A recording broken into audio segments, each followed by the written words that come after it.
The first time her husband hit her was also the last. It happened the week before Christmas, on a day that should have been ordinary. Mira Jarvis had just finished drafting the outline for her next novel. It wasn't polished, but it felt like progress. Her stomach growled, so she stepped out of her office in search of something warm. Her husband Peter was on the sofa, half watching a movie he'd seen a dozen times and scrolling through his phone. He glanced over when she walked in. "Hey honey. The news was saying a big winter storm's coming before Christmas," he said. "Doesn't it always?" she replied with a small smile. He chuckled, though something about it felt a little flat. "This one's supposed to be bad. Do we have enough food?" "We should, but it wouldn't hurt to get a few things. Want to come with me?" "No thanks, hun. I think I'm going to grab a nap. Maybe check my work email and call my parents." There was something in Peter's eyes that sent a flicker of discomfort through her, but she shook her head, ignoring it. "All right. I'll see if Lauren wants to go." "Lauren? Doesn't she need to finish cleaning and start dinner?" There was nothing sharp in his tone, just a hint of what seemed like disdain, and Mira didn't like it. "She's fine, Peter," Mira said coolly, then headed into the kitchen. Lauren Hamilton was wiping down the counters, dark hair tied back, earbuds in, humming softly. Even in simple clothes, she carried herself with quiet confidence. She turned and let out a startled squeak when she saw Mira standing there. She pulled out her earbuds, cheeks flushed. "Miss Mira? Did you need something? Or are you ready for lunch?" Mira smiled. "Relax, Lauren, I'm good. We're supposed to be getting a big storm, so I'm going to go buy some extra groceries and maybe some extra power stations in case the power goes out. Do you want to come with me?" "Oh. Well, what about lunch? Is Mr. Peter?" "It's okay, Lauren," Mira interrupted gently. "Peter and I, for that matter, know how to use the kitchen," she said. "Granted, I know that having you come a few days a week kind of implies the opposite." Lauren stiffened, wondering if she was about to be fired. "I'm sorry, Miss Mira. I didn't mean it the way it sounded." Mira chuckled. "I know, but if I'm honest, I've often wondered what you think about having to be housekeeper to two adults who can fend for themselves." Lauren relaxed, seeing the familiar warmth in her employer's face. "I don't really think much about it," she answered. "Everybody has their own thing." "Fair enough," Mira replied with amusement. "So, do you want to come with me?" "All right. Good." With that, the two women stepped out into the cold afternoon, unaware of how quickly everything would change. The temperature had dropped first. From a cold 35 degrees the previous day, it had fallen to a brutal 20 by morning, and by afternoon it was nearing zero. Then the snow started. As Mira and Lauren worked in the kitchen preparing dinner and Peter grabbed plates to set the table, they watched the big flakes grow thicker, the ground already covered in white. Mira glanced at the window, then at Lauren. "The snow's starting to pick up. You're welcome to stay tonight if you'd like. The weather's only going to get worse." Lauren paused, surprised. "Are you sure? I don't want to be in the way." "You won't be in the way," Mira assured her. Peter looked up. "She can't stay. There won't be room." Mira frowned. "Of course there's room. We have 4 bedrooms. Peter shifted, as if remembering something. "Right. About that. I forgot to tell you. Since the weather's supposed to get bad before Christmas, I invited my parents, my brother, and his wife to come stay with us." Mira stared at him. "What? You forgot to tell me? When did you decide this?" He shrugged lightly. "I called them when you went to the store yesterday. I thought I mentioned it." "No, Peter, you didn't. You haven't been home long and we decided to spend Christmas together, just us. Honey, they're my family. If the storm's going to be as bad as they say, we should all be together. And Lauren should be here with us too, instead of alone." "Mira, it's not the same. She's just the house cleaner." Lauren wasn't bothered by Peter's tone. She'd known from the first time she met him what he thought about her or anyone who didn't wear a business suit. But Mira looked like she was about to explode, so Lauren stepped in quickly, not wanting her to fight with her husband over her. "It's all right, Miss Mira. It's not that bad yet. I can get home before it gets worse." Before Mira could respond, the doorbell rang. She looked toward the hallway, irritation still simmering.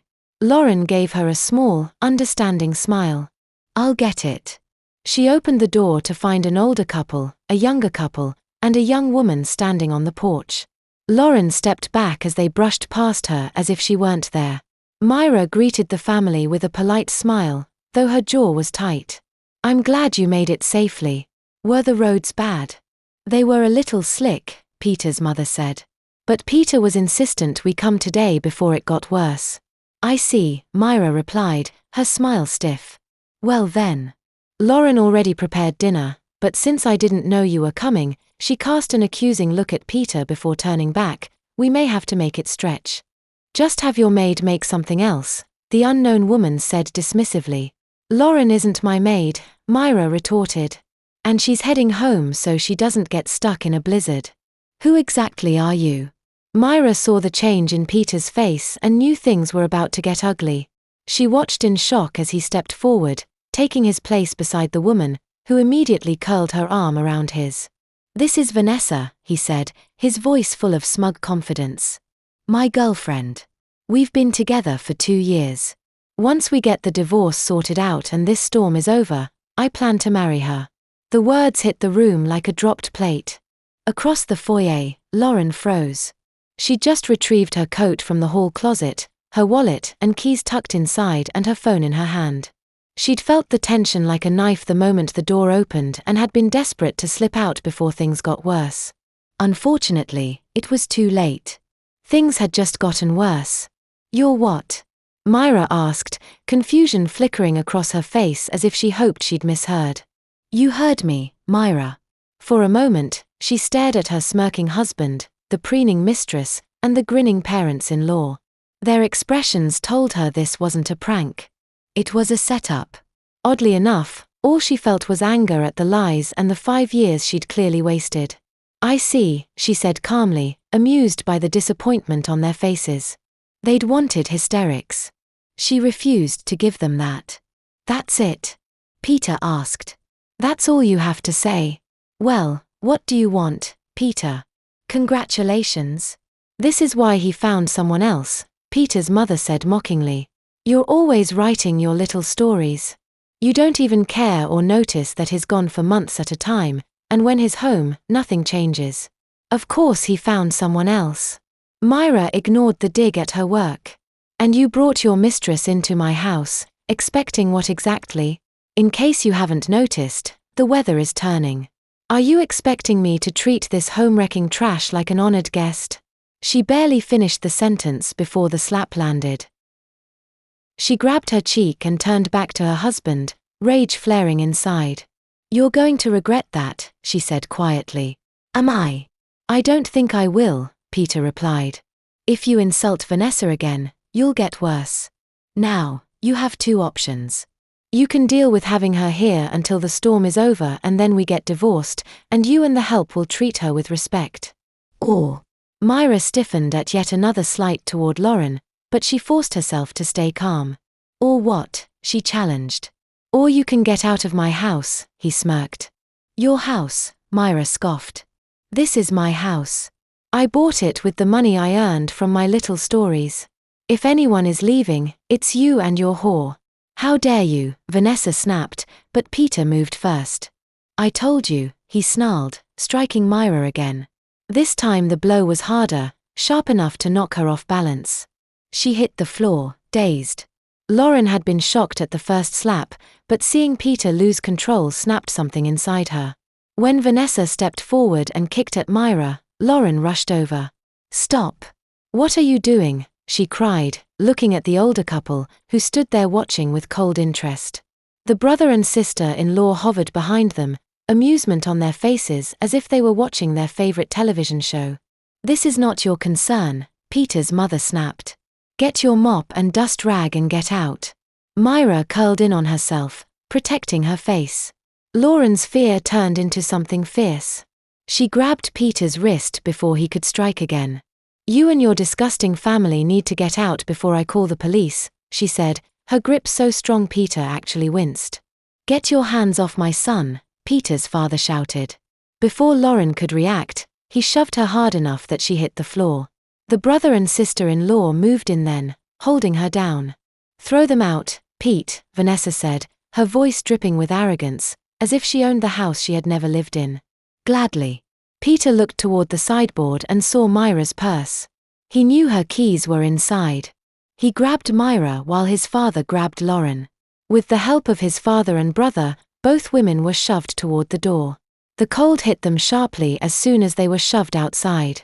Myra stumbled and immediately began pounding on the door. "Give me my purse. At least give me my coat. Peter, open the door." No answer. She kept knocking and shouting, her hands already going numb.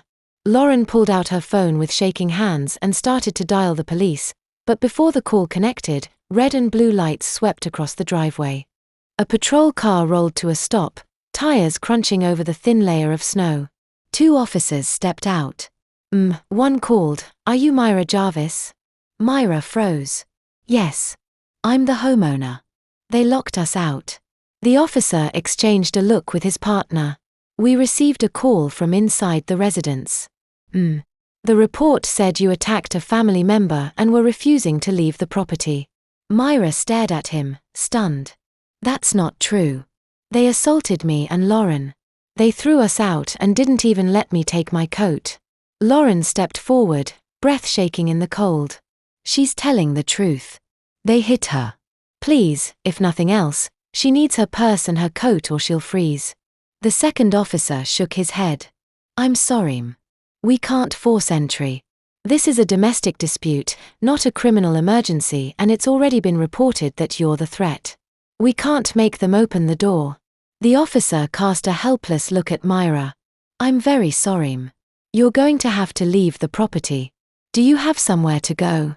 Lauren didn't hesitate. "She'll stay with me." The officer nodded. "Good. Then I suggest you get moving.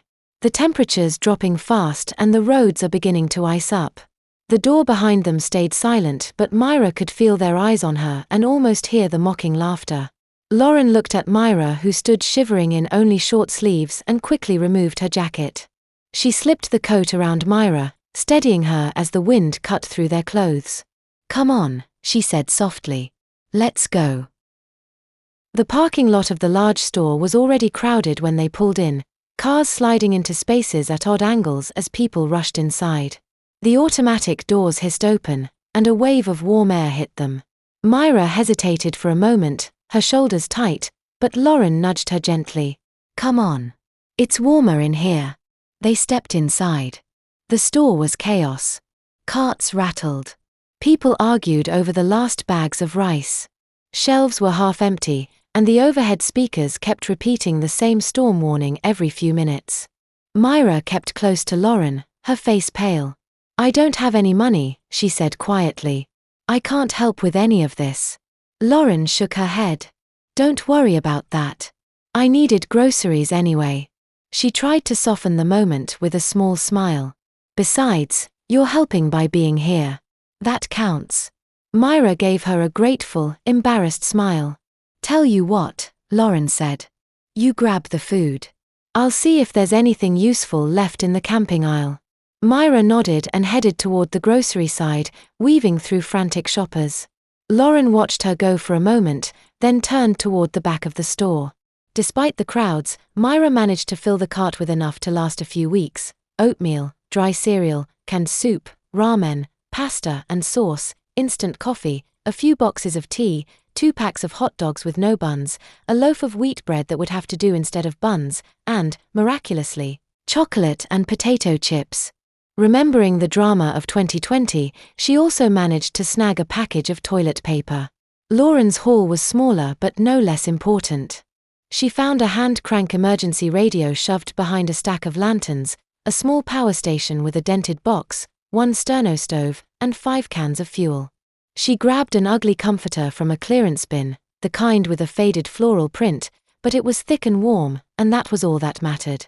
When they met back at the cart, both women instinctively stood close, guarding it from the desperate shoppers who kept eyeing the contents. "Nice work," Lauren said, nodding at the food. "You too," Myra replied, glancing at the radio and the stove. Part of me wanted to take everything I saw, but I couldn't bring myself to be that greedy. Lauren didn't bother to mention, her savings may not have supported it anyway. This will last us for weeks, she said confidently. I'm sure the storm will be over long before then. She was wrong. 2 weeks passed in a blur of freezing mornings and colder nights. The city had finally given up on plowing the roads, and now the outside was an endless sea of white. By the 14th day, it was obvious this was no ordinary blizzard. Lauren cranked the emergency radio again, her arm aching from the effort. After a long stretch of static, a faint voice finally broke through. Catastrophic long-duration event, cold front stationary, no sign of movement, residents should prepare for freezing conditions lasting weeks or months. Mira stared at the radio, her expression hollow. Months, she whispered. They didn't talk about it. There was nothing to say.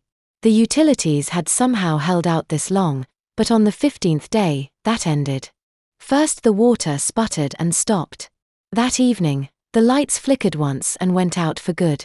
They rationed their remaining food carefully, lit the sterno stove only when they had to, and slept wrapped in every blanket they owned. The snow outside never melted. The temperature never rose. The world stayed frozen. Peter had called Lauren's phone once, before cell service went down. He taunted her about their circumstances and said if she and Mira came back and brought supplies, and if Mira apologized and swore to treat Vanessa with respect, he'd let them return to the warm house. Lauren had told him where to stick his offer before disconnecting. Thankfully, the cell towers went down shortly after that. Once the heat was gone, there was nothing to do but lie under the blankets and talk as they waited for the end of the blizzard. The cold pressed in from every direction, so they stayed close, sharing whatever warmth they had left. In the dark, with the world frozen around them, they traded the kinds of truths people only say when they know there is no one left to judge them. Mira had been shocked to learn the truth of Lauren's background, while Lauren had been startled by Mira's thoughts on her husband and what happened to lead them to their current situation. One night, 2 days after the heat had shut off, they lay curled against each other, their hands clasped but neither able to speak. Then their eyes drifted closed,